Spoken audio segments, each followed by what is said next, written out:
Assalamualaikum warahmatullahi wabarakatuh. Salam sejahtera dan salam perpaduan dan salam Sarawak maju makmur untuk anak-anak Sarawak. Sebelum saya meneruskan pencerahan yang mereka mohon, saya memberi pencerahan mengenai hal satu kenyataan YAB Premier Prime Minister Datuk Seri Anwar Ibrahim mengenai hal Sarawak.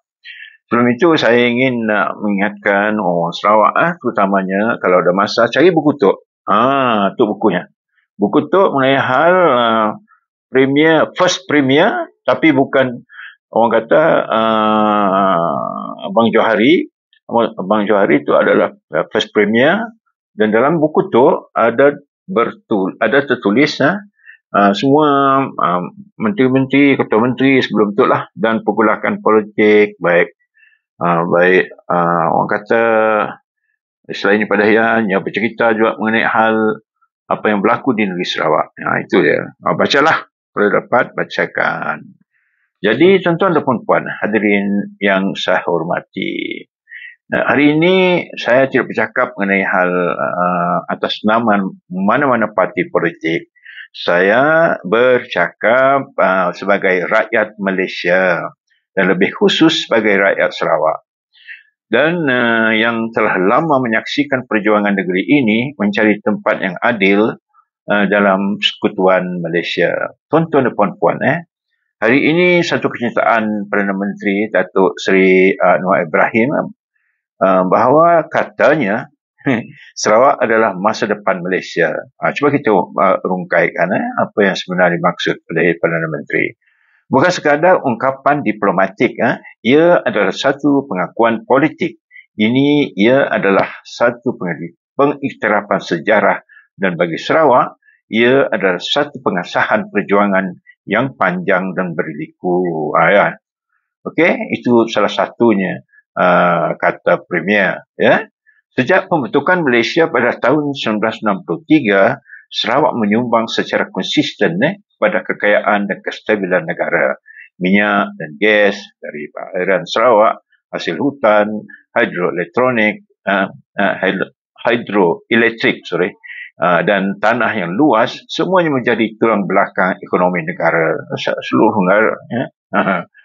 Dia punya sumbangan kepada pembangunan negara keseluruhannya. Namun, persoalan yang mudah, berapa banyak kekayaan itu kembali kepada rakyat Sarawak? Berapa banyak kuasa membuat keputusan yang benar-benar berada di tangan negeri? Itu satu soalan. Soalan perlu kita jawab. Selama puluhan tahun, Sarawak dikenali sebagai negeri penyumbang. Tapi bukan penentu, kaya sumber namun miskin kuasa rundingan.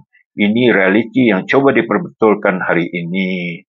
Tuan-tuan dan puan-puan, perjuangan Sarawak bukan bermula hari ini. Ia berpaksi perjanjian Malaysia 1963 dan satu dokumen perlembagaan yang bukan slogan politik. MA 63 menjanjikan autonomi pentadbiran tertentu, hak ke atas hasil dan sumber kedudukan setara dalam persekutuan. Namun, tuan-tuan dan puan-puan, selama bertahun-tahun MA 63 diperkecilkan sebagai isu pinggiran. Bahkan ada yang melabelkan sebagai retorik regionalism. Hari ini, saya nak bagi tahu apabila Perdana Menteri sendiri menyatakan bahawa komitmen terhadap MA 63 adalah komitmen kepada keadilan. Itu satu perubahan besar dalam wacana nasional. Tuan-tuan dan puan-puan, tetapi kita harus jujur, pengiktirafan sahaja tidak mencukupi. MA 63 mesti diterjemahkan dalam dasar perjanjian dan pembahagian hasil yang nyata. Tuan-tuan dan puan-puan, salah satu langkah yang paling berani dibuatkan oleh kerajaan Sarawak ialah menubuhkan petroleum Sarawak Berhad yang dikenali ramai sekarang ini, Petros. Ini bukan langkah simbolik, ini langkah strategik. Petros diwujudkan untuk memastikan Sarawak tidak lagi menjadi pemerhati di tanah di perairan sendiri apabila Perdana Menteri mengiktirafkan peranan Petros dan menegaskan kerjasama strategik antara Petros dan Petronas. Tuan-tuan dan puan-puan, ini membawa mesej jelas. Sarawak kini setara. No difference. Bukan lagi subordinate.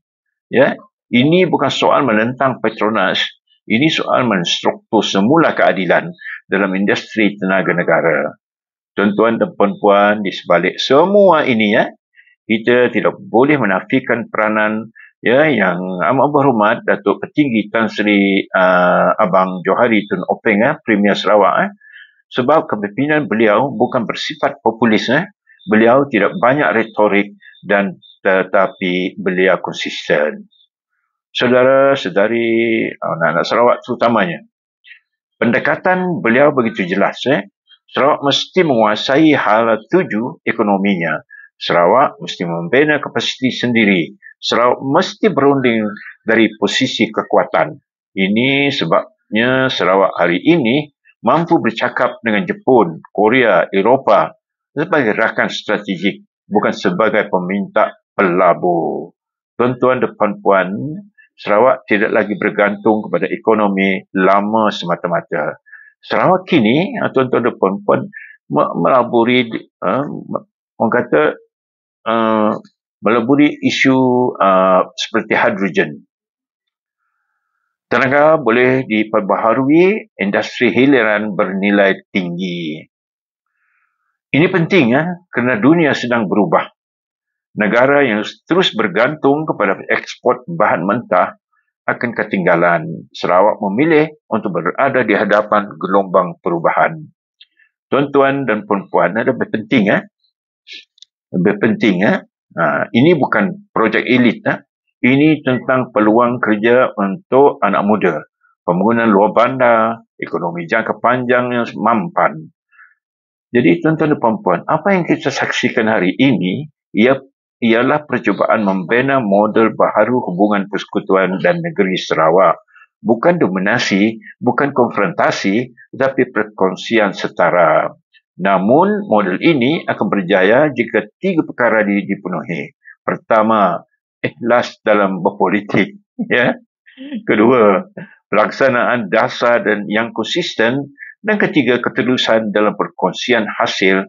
Tanpa ini, semua pengiktirafan akan kekal sebagai ucapan, bukan perubahan. Tuan-tuan dan puan-puan, soalan penting, paling penting, apa maknanya semua ini?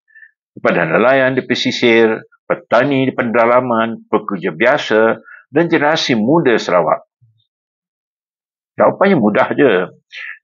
Jika hasil bumi diurus adil, jika peluang ekonomi dibuka luas, jika kuasa membuat keputusan berada lebih dekat dengan rakyat, maka rakyatlah yang akan merasai hasilnya.